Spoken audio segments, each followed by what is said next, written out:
हमारे साथ कुछ बुरा नहीं। मैं जानता हूँ, लेकिन अजीम लोग वो होते हैं जो कि दूसरों को माफ करने का हौसला करते हैं। ट्रस्ट मी, हमारी नीयत साफ है। मोहब्बत बिल्कुल नहीं है। पैसे हैं मेरे पास, जो कुछ भी है जल्दी निकाल लो। लेकिन मेरे पास पैसे हैं। तुम लोग को जो चाहिए मैं दे सकता हूं। दोनों तरफ का ड्रामा फजूल खींचा जा रहा है। मतलब दुर्शहवार ने इतना कुछ करने के बावजूद भी कुछ नहीं बदला। इसका नतीजा कभी सामने आएगा नहीं। सबकी जिंदगी खराब कर दी है और सबके नाक में दम कर रखा है। आयमा के साथ गाली गलौज कर रही है, इसकी हालत देखे बगैर ही धक्का देकर घर से बाहर निकालने की कोशिश कर रही है, और यहाँ तक कि तैमूर को भी नजर नहीं आया कि कौन गलत है। और जब दुर्शहवार के वालिद का इंतकाल हुआ, ये सब देखने के बावजूद तैमूर को सिर्फ अपनी बहन की फिक्र है। ऐसा भाई मर ही जाना चाहिए था। बाप तो पहले ही मर चुका था। अच्छा ही हुआ, क्योंकि ऐसे बाप का क्या फ़ायदा जो अपनी बेटी की ज़ुबान और उसके हर अमल को कंट्रोल ना कर सके। जनाजे के बाद यहाँ सब बैठे थे जब आयमा और कायनात उठकर बाहर निकले, क्योंकि बाहर वालिद भाई भी मौजूद थे इस रस्म को पूरा करने के लिए, क्योंकि उनकी बहन के ससुर जो लगते थे उन्हें आना ही था। ऐसे में आयमा उनसे बात कर रही थी कि अंकल की हालत बिल्कुल ठीक थी, फिर अचानक उनकी मौत कैसे हो गई। कैसे दुर्शहवार ने हंगामा खड़ा किया जिसे अंकल बर्दाश्त नहीं कर सके। इतने में दुर्शहवार बाहर आ जाती है। आयमा से लालने झगड़ने लगी, ये तुम मेरे बारे में क्या फजूल बातें कर रही हो? शर्म नहीं आती तुम्हें? जिस पर इमा कहती है शर्म तो तुम्हें आनी चाहिए। बाप को खोने के बाद भी तुम्हें अंदाजा नहीं हुआ कि तुम्हारे बाप की जान कैसे गई। ऐसे में वो चीख उठता है, तुम कहना क्या चाहती हो? बाबा को मेरी वजह से हार्ट अटैक आया है, मैंने मारा है उन्हें। ऐसे में इमा सच्चाई का आईना दिखाते हुए कहती है, तुम कातिल हो, हम सब के सुकून के कातिल।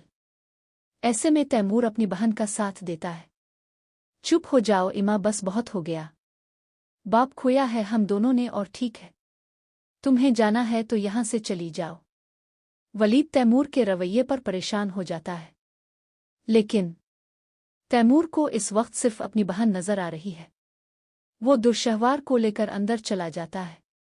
उधर वलीद आयमा को लेकर घर आ जाता है, और यहाँ सब के जाने के बाद दुर्शहवार अपने तैमूर भाई के कंधे पर सर रखे रो रही है, बाप का गम मिना रही है। देखिए भाई, आयमा मुझे कसूरवार ठहरा रही है कि मैंने अपने बाप को मारा है। अब ही मेरा सब कुछ है, मेरे बाबा भी मेरे भाई भी। इस जज्बाती रवैये पर तैमूर भी रो पड़ता है। आयमा के इस तरह घर छोड़कर जाने पर दोनों की माँ बहुत परेशान है। एक तो शौहर छीन गया, दूसरा बहू घर से चली गई। वो तैमूर और दारे शहवार के सामने तो कुछ बोल भी नहीं सकती, क्योंकि दारे शहवार ने तो तैमूर के सामने आयमा को कसूरवार ठहरा दिया कि इसी की वजह से बाबा की जान गई है। वहीं इमा घर जाकर अपने बहन भाइयों के सामने फैसला सुनाती है।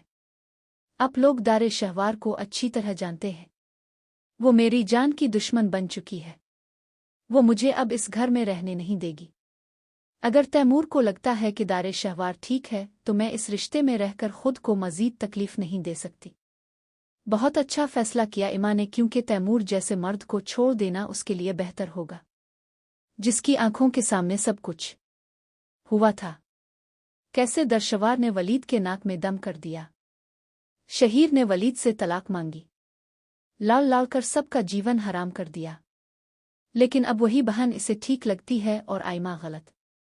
ऐसे में दुर्शहवार आयमा को फ़ोन करके और ज़्यादा चढ़ाती है कि मेरी तो बस यही दिल की ख्वाहिश है कि तुम अब कभी वापस ना आओ, वहाँ रहो हमेशा के लिए, और हमारी तुम लोगों से जितना जल्दी हो सके जान छूट जाए। और वही तैमूर भाई की नज़रों में मासूम बनने का ड्रामा करती है।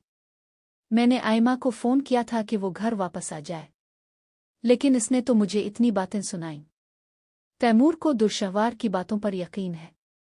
वो उल्टा ये कहता है कि तुम्हें ईमा को फ़ोन करने की कोई ज़रूरत नहीं थी। अगर वो इतना शोर शराबा ना करती तो शायद आज बाबा जिंदा होते। दुर्शहवार यही चाहती है कि दोनों तरफ आग लगा सके और इस आग में दोनों का रिश्ता जलाकर राख कर दे। इसी वक्त दुआ की नैनी का फ़ोन बार बार आ रहा है। दुर्शहवार जो इतने दिनों से यहाँ आई बैठी है कि दुआ की तबीयत ठीक नहीं हो रही, वो संभाली नहीं जा रही मुझसे, और दुर्शहवार चीख पड़ती है, क्या मुसीबत है, दिमाग खराब कर दिया इस बच्ची ने। बिल्कुल अपनी पैपों पर गई है। मुझे नहीं पता, खुद ही देख लो इसे। मेरा यहाँ बाप फौत हो गया है और तुम मुझे इस बच्ची के रोने की आवाज़ें सुना रही हो। वहीं तैमूर और दुर्शहवार की माँ ये बातें सुन लेते हैं। तैमूर हैरान होता है। दुर्शहवार, तुम्हें अपनी बेटी की फिक्र करनी चाहिए। इसकी तबीयत ठीक नहीं है, वो बीमार है। तुम्हें इसके पास होना चाहिए। यहाँ से चुल्लू। और माँ भी अफसोस करती है। दुर्शहवार, अगर बच्ची का ख्याल नहीं रखा जा रहा तो वलीद के हवाले कर दो।